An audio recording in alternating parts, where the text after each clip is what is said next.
Welcome back. You're listening to 106.5, the Revelation Station. All day Deep Cuts Nation.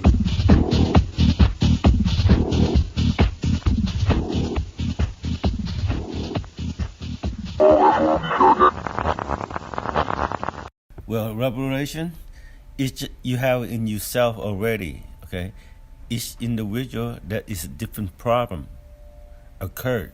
Each time when something happened, that is revolution. So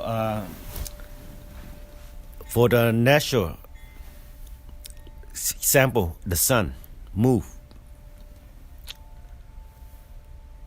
and the earth turn. That's the revolution.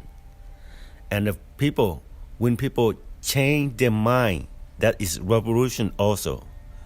Like sometimes they could be happy for the whole day, and suddenly they become so mad and so sad when they heard bad things happen. That is normal for human beings because we are attached to many things, attached to your loved one. Doesn't matter, father, mother, special partnership, son and daughter. You attach so much and then it becomes yours. But normal, if you learn how to let it go, then you become okay. You become normal again. See, when somebody missing, like family member, it doesn't matter, human, dog, cat, of course you're gonna wonder where they went, because you care for them. If you attach more than that, then you'll be more problem. So what would you say revelation is? Well, first would make me think of the Bible, and then obviously an awakening, spiritual or otherwise. Do you want more than that? How much do you want from me? Did you know you had a revelation and it was overnight, or does it take time? No, it comes pretty quick. I think it's more like a spur of the moment, snap, instant. Hi, this is Jonathan Baxter, your host for YPR, Your Public Radio, WTREF, REVELATION. That's the word this hour, as we begin to hear revelations from people, past and present, young and old, bald and with hair. A revelation is when you discover something about yourself or in your mind that you weren't so sure of before. It's like a realization. Something is concrete and you make a firm decision about it in your mind. A revelation. Let's go to our next one. Have a good night. Uy, una revelación es un instante en el que uno entiende o ve algo que no entendía. A mí usualmente me ocurre mientras me lavo los dientes. Tonight we're talking about people's feelings, how they feel about realizations, revelations, and resolutions, of course. We're going through the magic R's. I think that's what we're going to call it. Once again, this is Jonathan Baxter on YPR. Thank you for tuning in. Good night. Hey, I'm Victoria. I work with you. So the first revelation that came to my head is the one that I had when I was doing my research for my thesis in Iquitos, Peru, where my family's from. I was doing research on plantas medicinales and just like the rainforest and healing and medicine. And I was walking with the ethnobotanist who was my mentor and a few other people like through the jungle.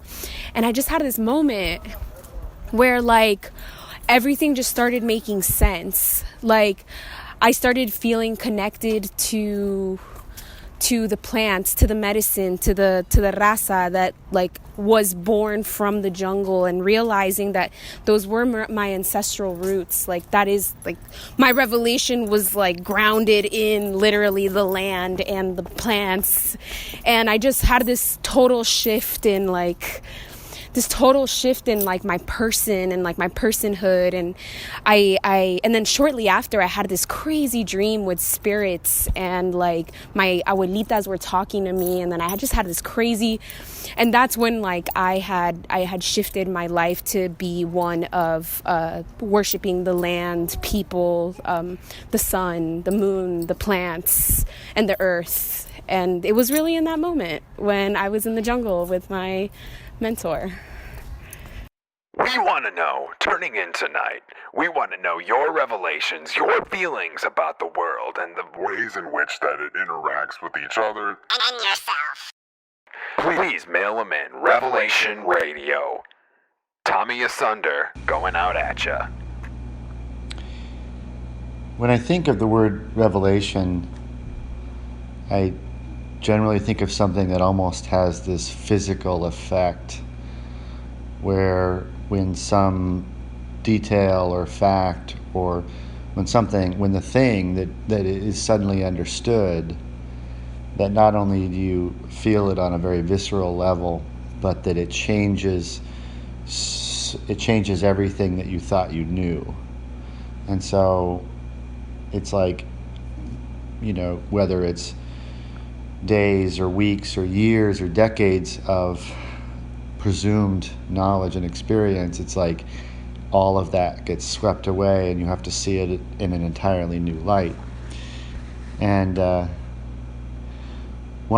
a teacher, and one of the things I like to talk to students about on occasion is the movie Let the Right One In, which of course is a Swedish film, and it was remade by an American filmmaker a couple years later. And normally with these American remakes of foreign films, they're not as good. And this American remake was pretty good. It was good, but there was one big difference between the two, the original Swedish version and the American version, that made still the Swedish version like way better. And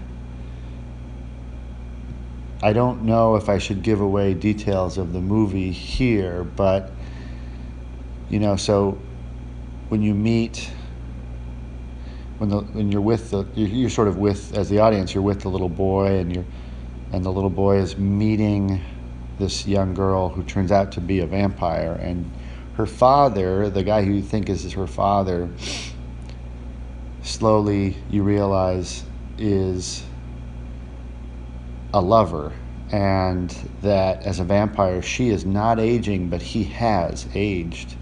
So he is now older, and he's struggling to provide her with the necessary human blood to survive.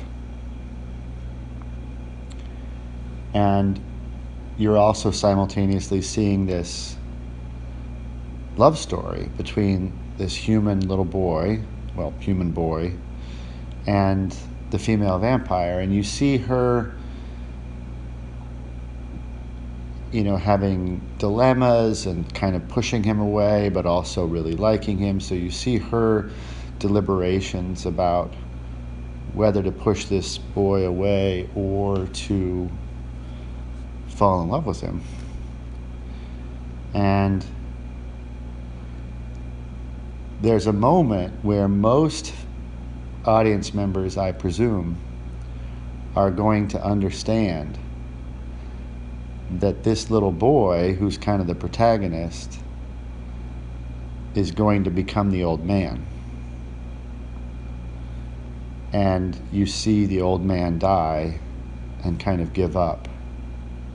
And there's this tremendous sadness, as well as this, so your feelings are wrapped up in the love story of the two young people, and you don't necessarily like the old guy, but then when you understand, it changes everything about the characters in the film, It's just a very strange mix of emotions felt at once.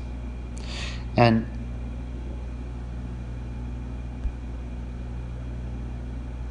the American version, the filmmakers explicitly, I think they decided at what moment exactly they wanted the audience to understand that fact. And the original Swedish filmmakers decided to purposely never stipulate when and if an audience member would understand that fact. So the American version, by stipulating, okay, it is this moment of this scene that the entire audience will understand that the boy becomes the man, the lover becomes the useless, inept father figure. And by stipulating it, it weakens its strength. It's not as much of a revelation because you don't come to it on your own terms. You are spoon-fed it. But in the original Swedish version, that moment is so powerful because the filmmakers took the risk of just letting you figure it out on your own, even if that means that certain audience members never really figure it out. And I think most would, but still, to just leave it. And that's more like life, to have that risk of not getting it. Thanks. Welcome to Revelations, your go-to audiobook for the mysteries of the universe. Okay, so my revelation. This is Charles Sellers, by the way. My revelation is that rejecting opportunities can be an act of affirmation. And what I mean by that is like everything has an opportunity cost, and the opportunity cost is always going to be greater than any single thing that you could be doing. I don't know. I've had a lot of careers in my life. I've been a line cook. I got into culinary really hard. I was a sound guy for 3 years.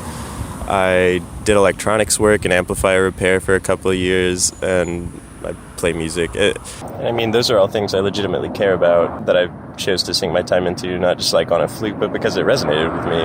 It's just like learning that I can't do everything is actually, it's like soul-crushingly depressing, but it's also really empowering because it kind of makes you prioritize your shit a little better. And just recognizing that if I want any depth out of my life, I'm going to have to cut things that I care about out of my life too. Just figuring out what is most important to me. And I think that's music. I don't know, it's an ongoing process. But yeah, that was a big revelation that like turning shit down is really important to doing what you love. That sounds kind of stupid. What's the deal with people that don't have toes? Are they trying to get around? Or are they trying to mess around? Because I don't know which one it is. And if I can get a good read on that, then maybe I'll finally learn how to read. But until then, I'm just trying to keep one hand in the bush and two hands in the stinker. I'm just trying to shock the audience with my diligence. Every time I run past a herd, no one's listening every time I get there. So it's not within my grasp to even try to pull a muscle. And if I ever did, then I don't know, maybe was or is, and if it can't, then won't, shouldn't, and that makes sense, and I understand that, and that's your point of view. But to me, it's I'm dull, and I'm cruel, and I'm mean. And if you want to douse me in gasoline, then go ahead, because I'm not of any religion, and never have I been, or won't, and ain't. Honestly, if I'm getting right down to the cold hard facts, then I'm gonna say it. Yeah, I am. I am without a doubt, without one piece of certainty of sanity. I am also saying I can't, and won't, and shouldn't, and ain't, and it's just not in my personality to be without innately or homoopathy. Yeah, I am I'm without. Thank you for calling to Press Books North Amara. This is Max. How can I help you? Hi, Max. I'm just calling to ask what a revelation is. What a revelation is? Yes. I'm sorry, can you clarify what you mean? Well, the Book of Revelations. Oh, you're looking for the Book of Revelation. Yes. Okay, and is the title what a revelation is, or just that you're just looking for anything in the Book of Revelation? Well, I guess I'm also just asking, what do you think a revelation is? I'm not, is this a book question, or just a general question? I guess just a general question. I want to get the book, but you can kind of help me through. Well, the Book of Revelations in the Bible is talking about the end times. Okay. So, are you looking for that? I guess I'm just looking for more of a definition of Revelations. Okay, well, the more general term is an awakening, or kind of like coming to an understanding of some kind, I think. Okay, yeah, perfect. Yeah, okay. Thank you so much, though. Have a great day. You too. Bye.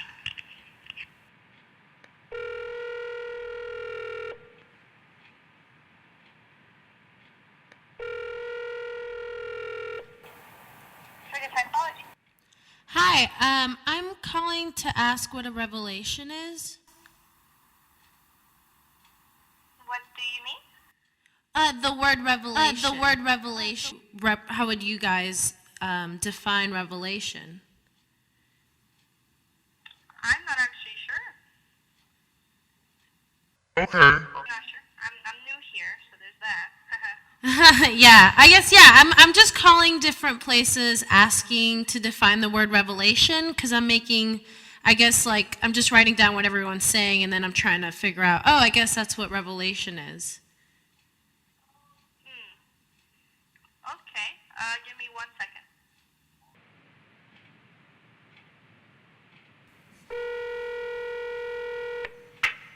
Your call has been forwarded to an automatic...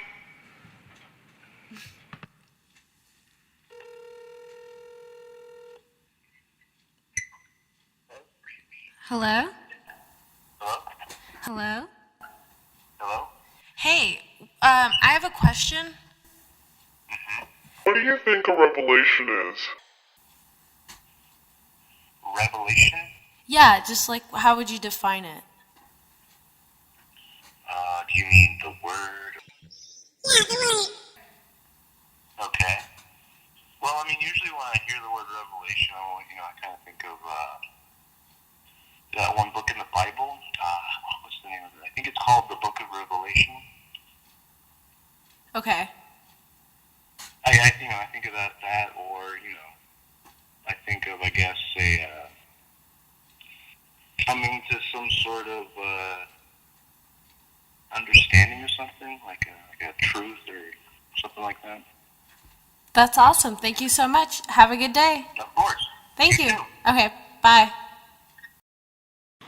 So for this next part of the CD, on Halloween weekend, I went to San Antonio and various places around Austin and just interviewed people at parties with the funnest costumes I could find and just asked them what they thought revelations were, what was a revelation they've had, and allowed them to really kind of answer in whatever format, if it was just a definition or they'd like to get in a little more deep about their, personal reflections.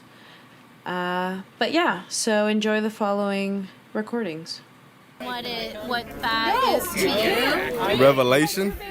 Like, have you had a revelation, or how did you know what that word meant? Probably like from church. You know, it reminds me of like the Revelations. Right. You know, yeah. That's what do you know about that? I've never actually read the Bible, but you know, from just talking and stuff, it's like the end of days. You know, when Jesus is actually gonna come down and you know, put end to the corruption and shit. That's about it. I think that Revelation is it's not something new. It's like something that was blocked. So it's knowledge that you couldn't access because something was blocking it. Like almost like the fog is clearing, and then now you see it. That's all I got. The word revelation means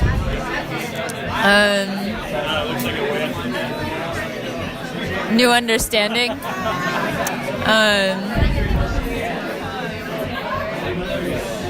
Does it happen like overnight, or is it like? I think it's like a versatile word in that sense that it could happen overnight or it could happen over your entire life. And I think that the sources of it are like varied. I think it's a word of many colors. Like it's not just applied to one thing. I think that it can inhabit like many different experiences. Definitely, like I think it is not just a positive thing. I think like it's a common like association to think of revelation with things that are glorious and things that are good, but I also think that a revelation can be something that's very dark and like not like in an evil way, but like I think that you can experience a revelation that breaks you down. But word revelation makes me think about the book of Revelations, motherfucking God coming back and blowing people off the face of the earth with scorpions and shit and torturing the fuck out of us. Spoiler alert, like, fucking we lose.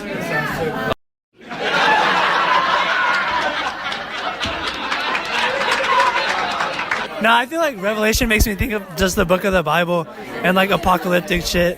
Like the church that I went to when I was growing up was very like involved in like just like looking at Revelations the whole time.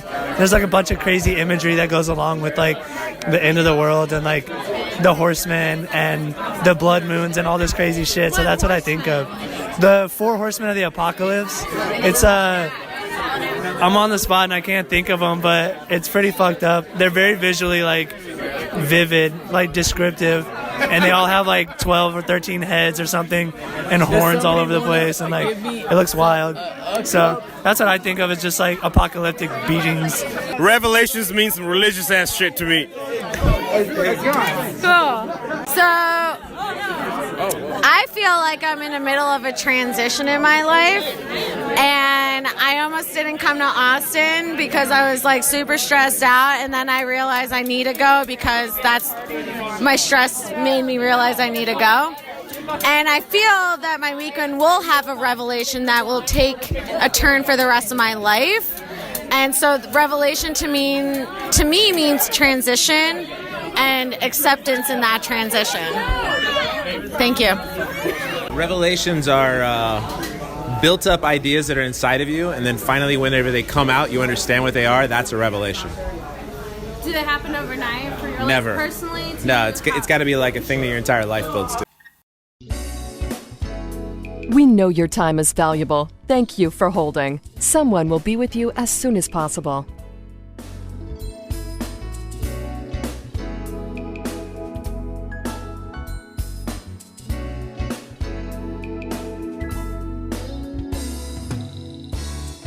Thank you for your call. We appreciate your business and the opportunity to assist you.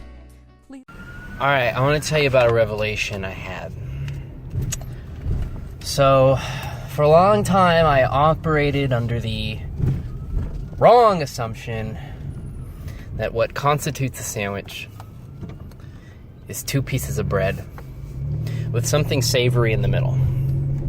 That's the commonly accepted definition, but I've come to realize it is the wrong definition, because as I have realized, a lot of things can be sandwiches, and pizza is a sandwich. Because how else can you define it? It's a piece of bread, it's just laid flat, and there's stuff in the middle. Cheese, meat, veggies, what have you. If you fold the crust to where it's crust on both sides, the way a lot of people eat the pizza, especially the big pizza, then how is that not a sandwich?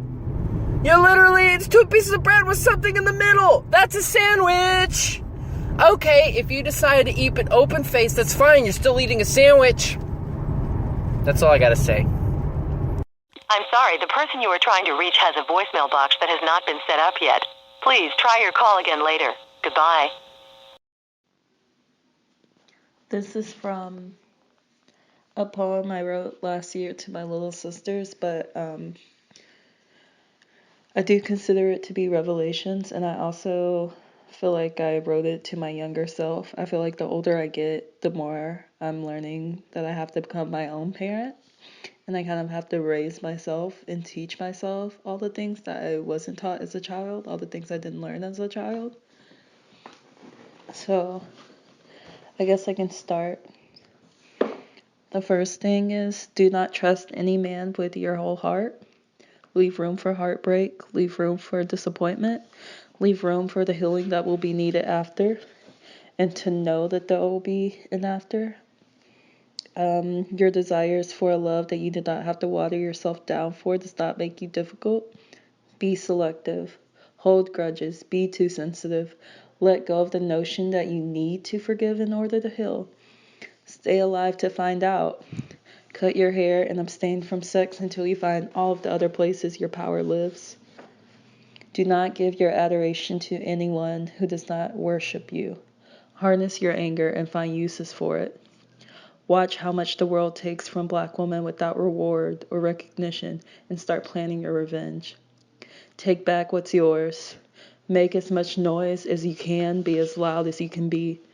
Remember that white folks will never ever know what it is like to be you, and it is not something that you can teach. Read women authors. Only wash your face with black soap or cocoa butter soap and water. It is our fountain of youth. Do not make the same mistakes as your mother. And I think that's a really important one. Do not make the same mistakes as your mother. And know that you alone are enough. We're sorry, you have reached a number that has been disconnected or is no longer in service. If you feel you have reached this recording in error, please check the number and try your call again. Hi, my name is Andy Escobar. I work with Natalia and Basta. My revelation has to do with my understanding of the world and my politics. Before I came to college, I had no way to really describe my lived experiences. All I knew was that I was unhappy and I never understood why. And I came to realize that it was because of things like white supremacy, hegemony, heteropatriarchy, capitalism, colonialism, all these big concepts that were never made available to me whenever I was younger. So I had no way of explaining to people what it meant for me to be queer, what it meant for me to be Latinx or, Tejanex, or it was just terrible. And so coming to college, I found out that all the shit that I went through was wrong and that it wasn't okay, and that there were people all over the world who were also suffering in similar ways and different ways than I was. And for me, the revelation was that everything's connected and that we're not going to be able to change anything until we dismantle everything and start from the ground up, and we have to start over with everyone as part of the conversation. We keep thinking that we can go back and fix all of these structures that were built by rich, wealthy, hetero, cis white men, and we can't go back and fix those. Like things like the Constitution, like the structure of business and capitalism, like all these things cannot be remedied to accommodate for all of us. We have to start all over, and that's the revelation. We won't be able to change things until we change it all, and until we start being real about that, we're all just going to keep suffering. So a big revelation for me was actually like a couple of years ago when I realized that a friendship / sweetieship, I don't know what the fuck it was actually very toxic and very abusive, like emotionally abusive, and it was just bringing me down. So it was just a day that I was doing my own things, and this person just wasn't being as, what's the word, not really listening to me, I guess would be the best choice of words. This person wasn't really listening to me. They weren't really being reciprocal when it came to like feelings and actually just being there when I had been there for them. And after the situation had escalated and they were making me feel really shitty, just something clicked, and I just remember in my head hearing like, you don't need this, and you definitely don't need this person, and it's not right because you show up for them but they don't show up for you. And I just kind of realized that like I needed to show up for myself first before anybody else. And right after that realization kind of hit, I remember feeling just very still, like my soul like kind of stopped resonating. It just like took a moment to kind of breathe in and breathe out, and then I deleted that person's number from my phone and I blocked them, and they've been blocked for about 3 years already, and I don't really regret any of it. In the RGV we don't play no games. In the RGV we don't play no games. We don't play no games. In the RGV we don't play no games. In the Rio Grande Valle, 3 deep in the calle. Gotta keep serving clients, search for peace but it always violent. Let the gun speak then it turns silent. Comments to rhyming and shining just like a diamond, but inside I'm dying and trying to make it out these streets. So why the fuck you think I smoke sweets? Cause my life ain't sweet. That's the way I break free till I D-I-E. So go ahead and try me.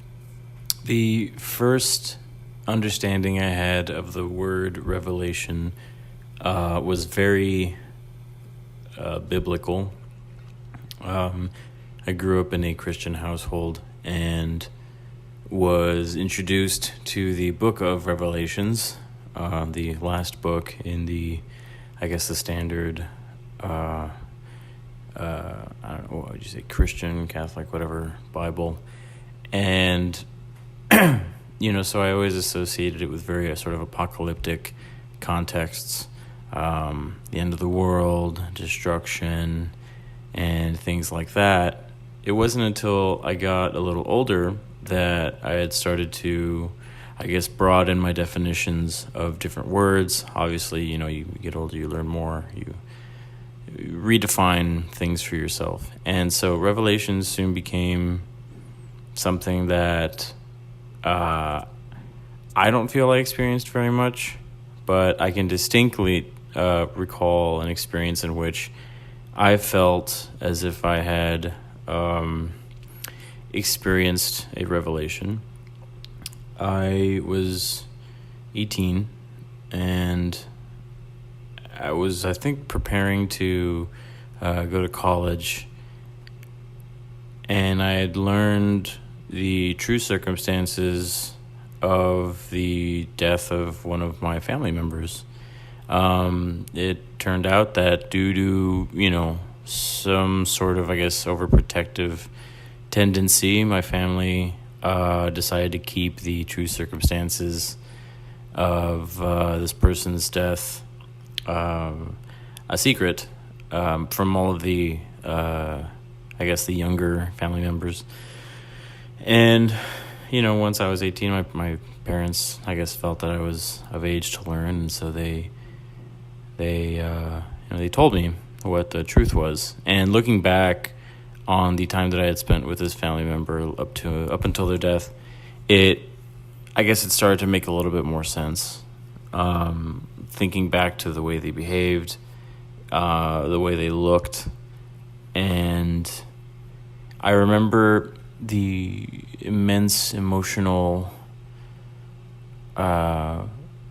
wave I felt. Just not, having to reconfigure things in your head. You have a puzzle pieces set down one way, but, you soon discover that these pieces don't actually take those specific shapes. They have a different shape entirely, and so you have to make it make sense for yourself. You have to reorganize in a way, and it's something that I don't think anybody's ever really prepared for. It doesn't necessarily have to involve shock, but it's an intense experience, experiencing a revelation, and I'm sure being a part of one, also in the literal sense of revealing, something to someone. That's how I'm speaking about revelations. I'm sure that also, has very intense, not consequences. I don't use that word, but just, I'm sure your part in that experience is also intense and has its own emotional memories.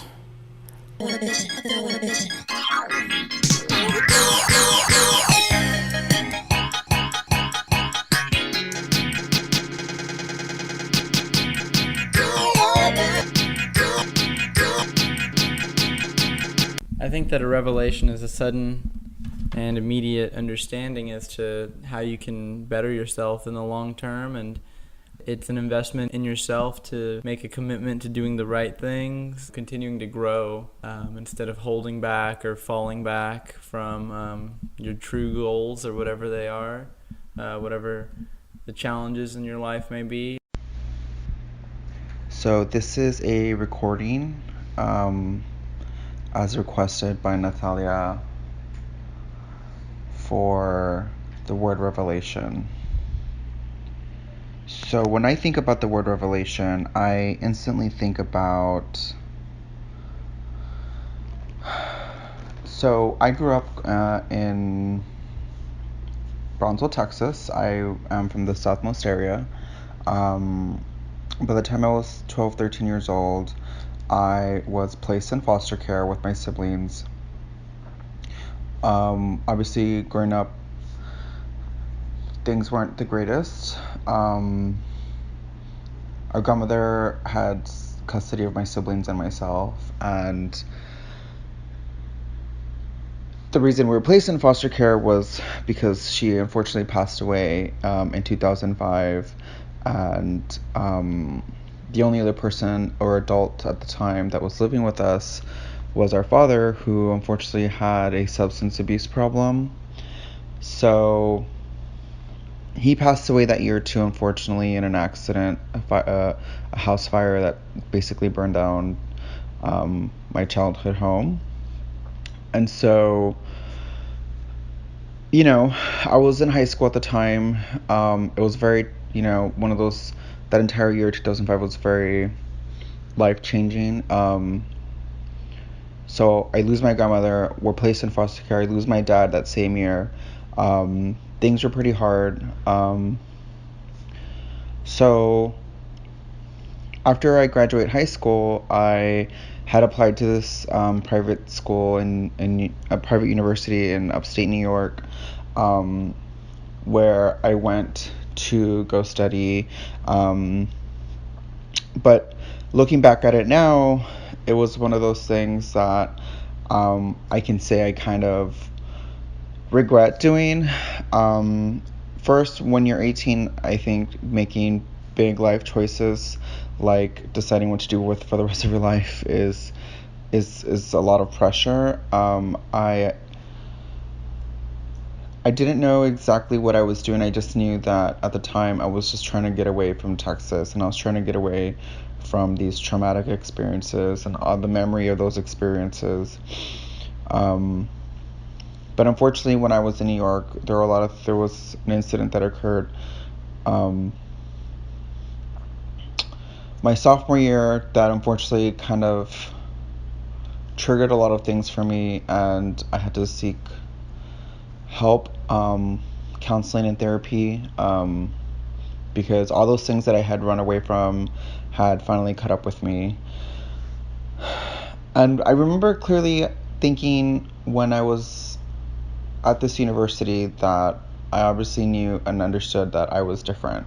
I was different in the sense that everyone else was Caucasian, upper middle class, wealthy kids, students, and there were other people of color at this university, but even then I just didn't feel like I fit into, like I knew I just didn't fit in, and for a brief time my freshman year I didn't come out of my dorm only to go to class or to eat food, and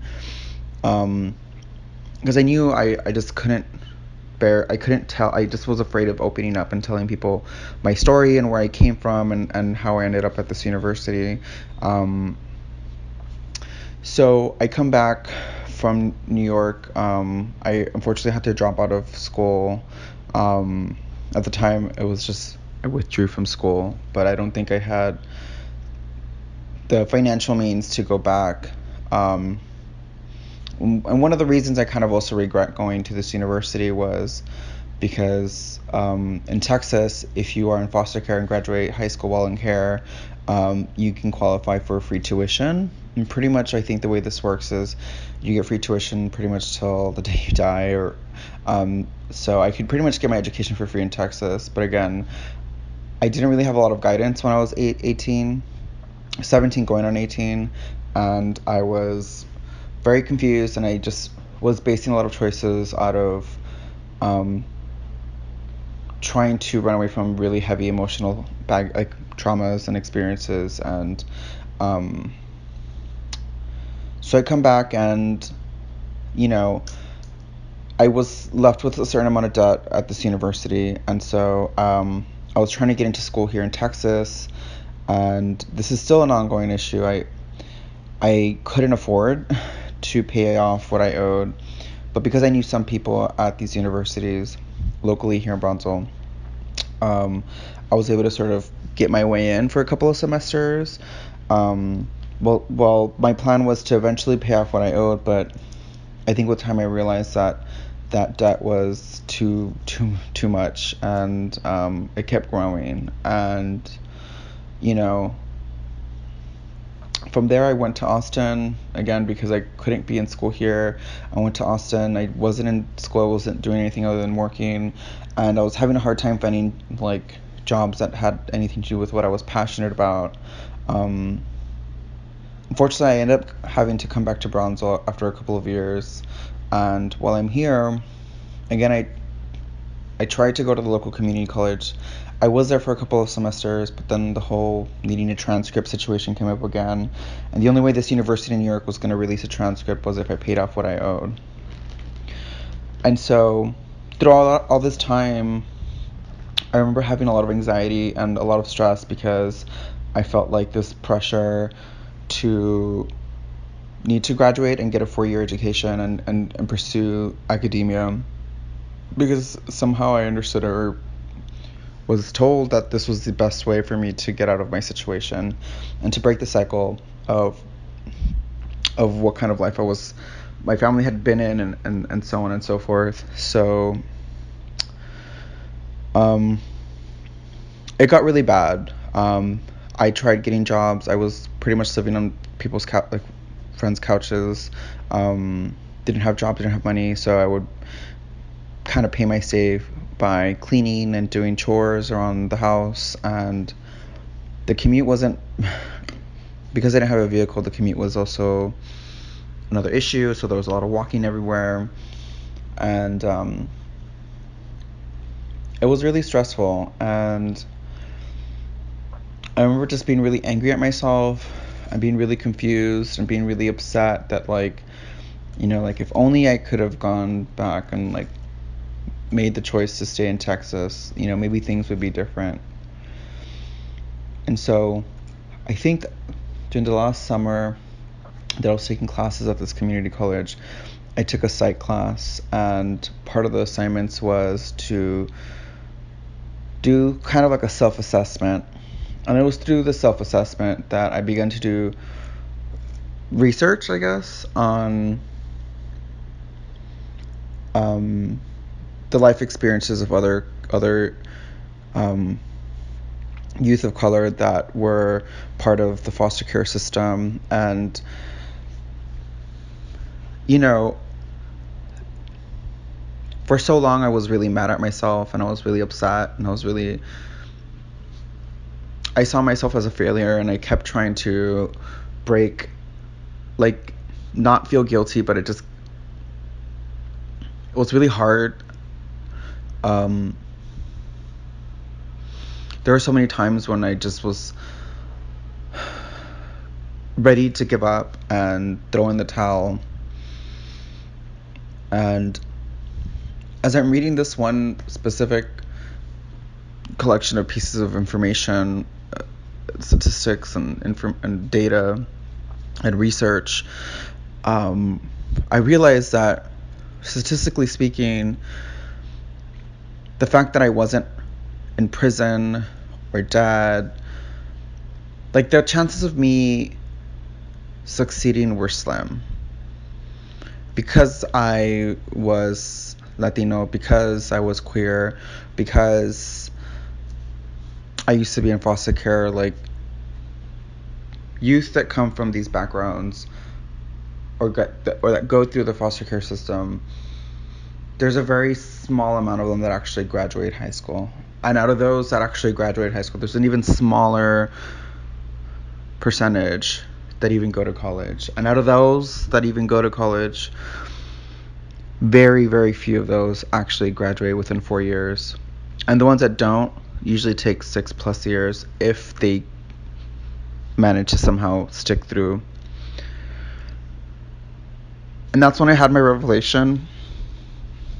And I remember just sitting in front of my computer and reading this, and just sort of like understanding that there were a lot of things that had happened in my life that I had no control over, that were shaping my life and shaping my reality. And I guess I wasn't aware that those were things that were contributing to me not being able to pay off this debt, me not being able to finish school in New York, because I couldn't deal with my traumas, and I had to take a medical leave. Like, that to me was the biggest revelation in my life up to date, because I all of a sudden had the language and the information and the understanding to forgive myself and to cut myself some slack and to say, you know what, not all of this is on you. And just the fact that I was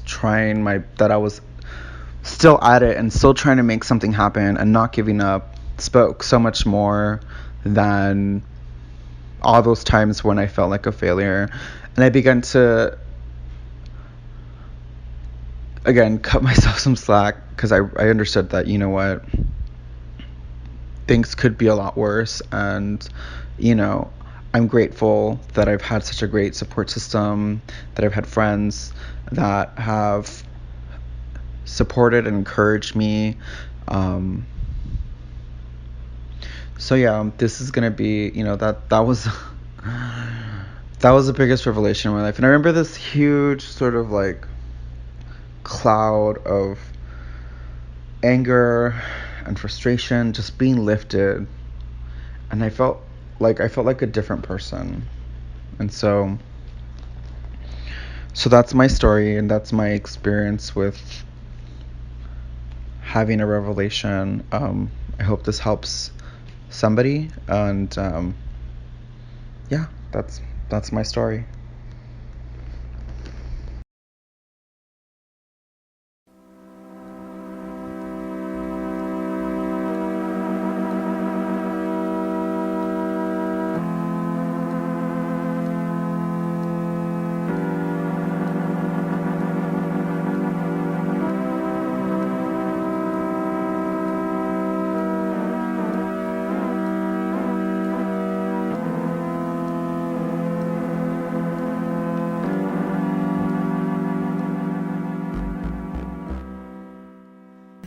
cuando yo pienso en una revelación, pienso lo que me decía mi abuela de que la Virgen te habla.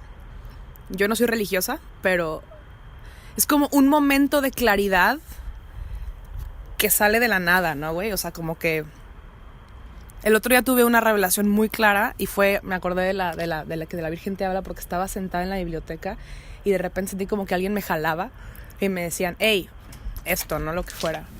Entonces, para mí es como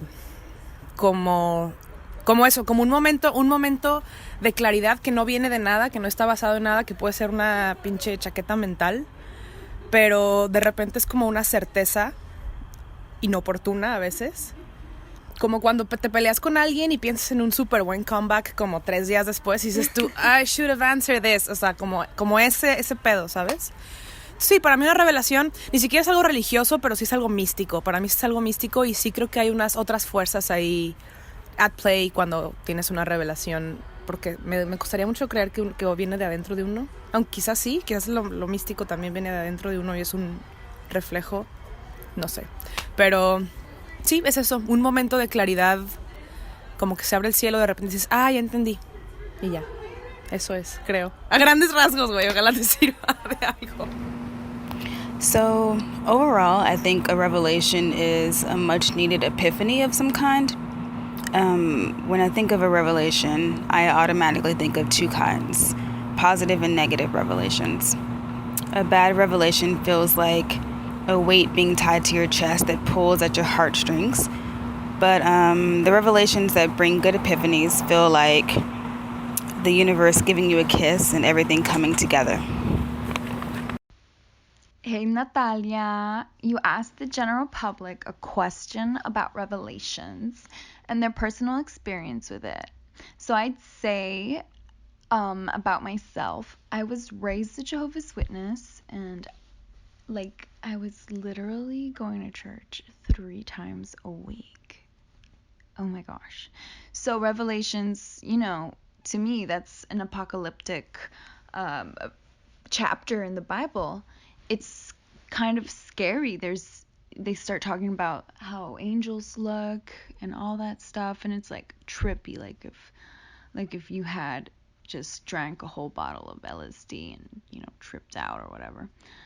So that word has a big meaning to me.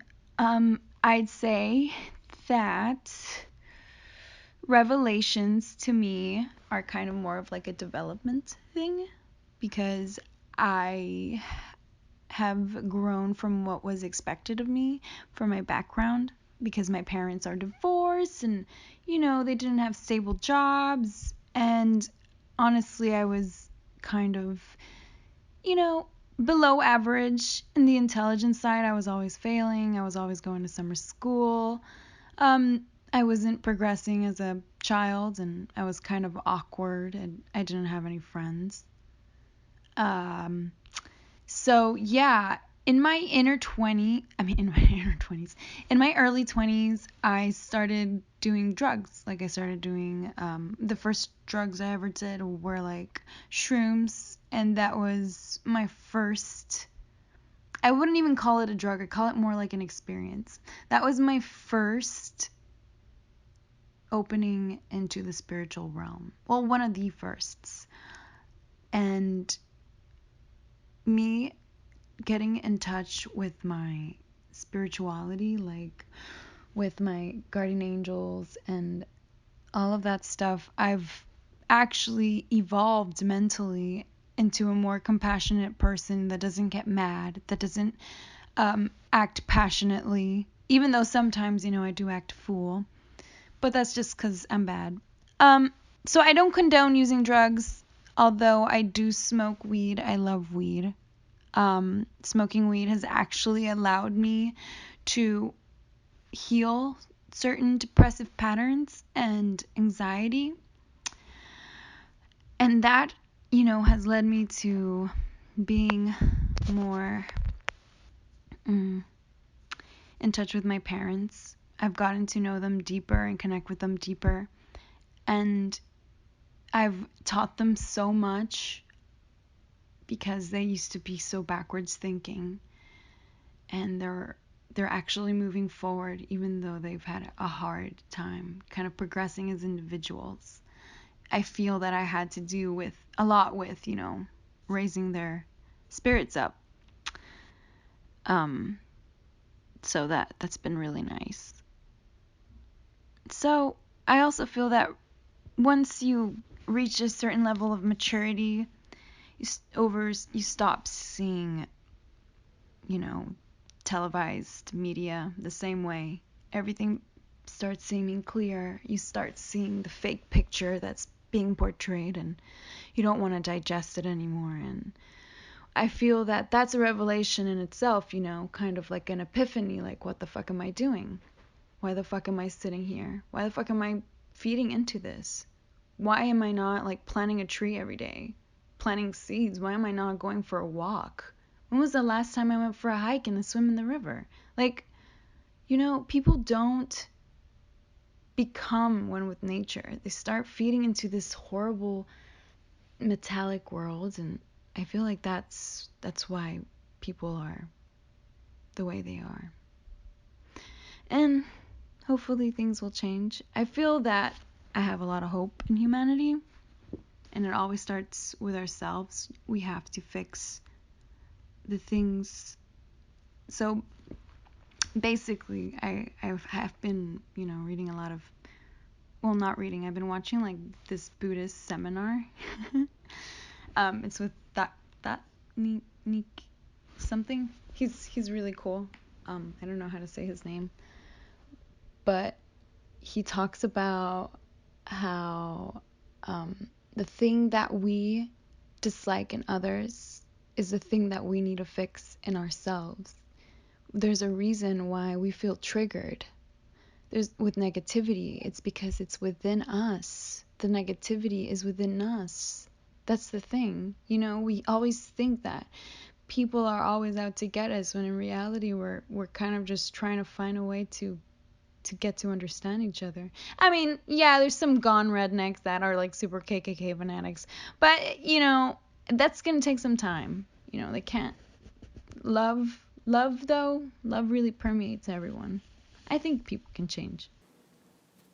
A revelation is something that enters you and challenges your sense of reality with such a force that you can no longer see yourself or the world around you the same way afterwards.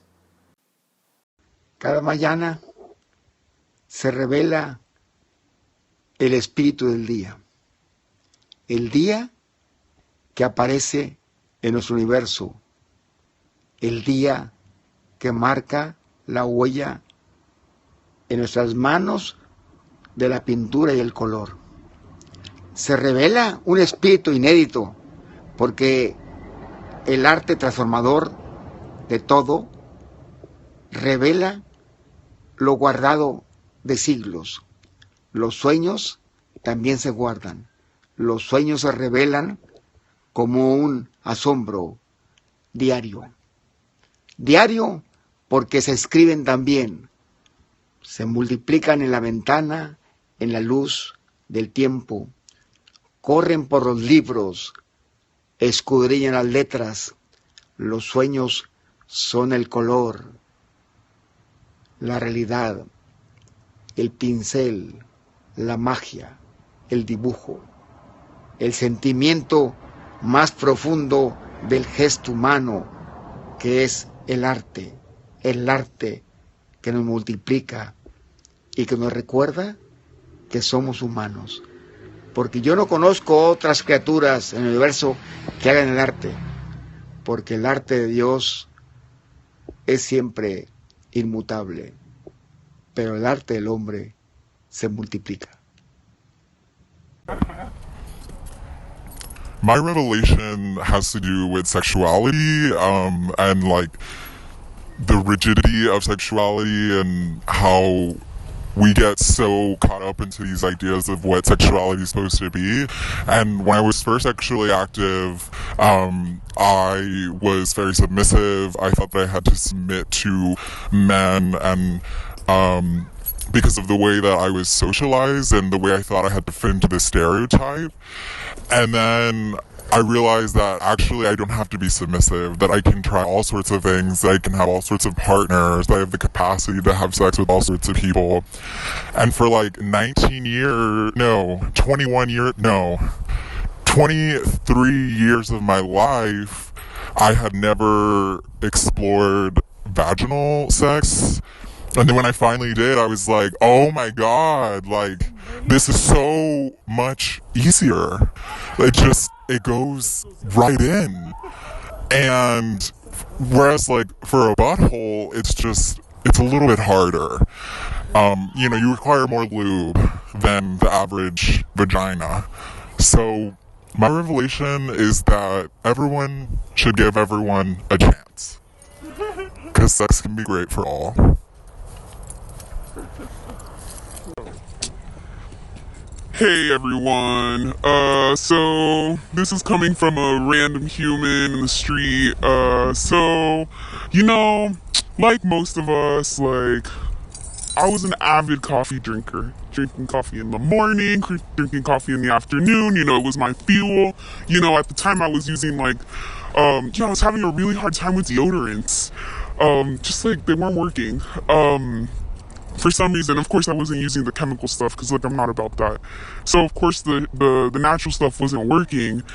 And then my friend was like, I'm gonna stop drinking coffee, I'm gonna stop doing this. And I'm like, you know what, me too. Because I get too hype on coffee. And so I stopped using it. And then a few weeks later, I stopped smelling bad. And that was my revelation. Drinking coffee makes me smell bad. I love that. You can be for real and be funny. Well, there's a revelation right there, actually. Yeah, it came out conveniently. It's always good to be funny, but you can be honest at the same time. And some people might relate to it, some people might not. Some people relate in a different way. Some people relate in this way, that way. Some people are golden retrievers, some people are chihuahuas, and some people are Portuguese water dogs, bulldogs, but some people are breeders. And some people are just breeders, studs with very big back legs, looking for really frail, impressionable young poodles to shove one in, but fact of the matter is a revelation is, like I'm sure some people have said, something you've known all along, but it's in your head now, your intellectual tract, and you're looking out for it.